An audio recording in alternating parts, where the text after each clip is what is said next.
na seguridad naman ang ipinatutupad sa Davao City Overland Transport Terminal kung saan nagsimula na ring dumami ang mga pasahero. Para sa update live na magbabalita sa Davao City, si News 5 reporter or News 5 correspondent Bril Montalvo. Bril, kumusta ang sitwasyon dyan?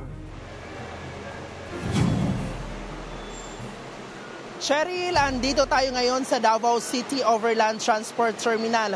Kung mapapansin natin kanina, medyo kaunti pa ang mga pasahero na pumupunta dito para uuwi sa kanilang mga probinsya para sa pagunita ng Undas 2024. Pero para naman sa mga pasahero na wala pang ticket ay huwag kayong mag-alala dahil ayon sa mga bus company ay marami pang mabibili na mga ticket dito sa bus terminal. Pagpasok pa lang ng mga pasahero ay mahigpit na ang inspeksyon sa taya ng pamunuan ng terminal. Aabot sa 50 hanggang 80,000 pasahero ang dadagsa sa Undas 2024. Pero hindi naman daw kukulangin ang mga bus dahil higit 1,000 ang mga biyahe araw-araw. Maliban sa mga ruta dito sa Mindanao, may biyahe rin ang Davao City Overland Transport Terminal pa Visayas at Luzon sakay ang Philtrangco bus.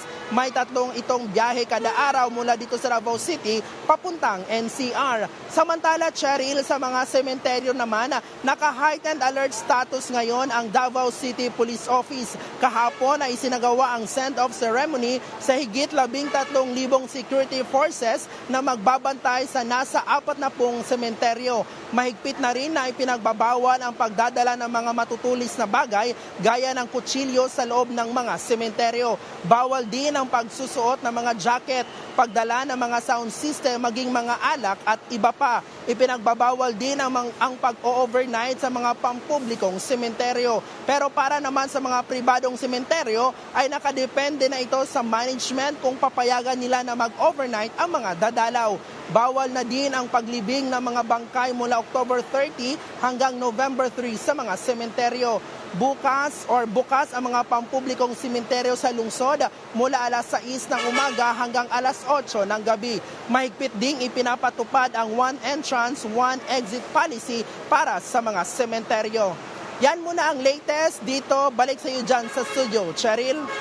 Maraming salamat, Bril Montalvo.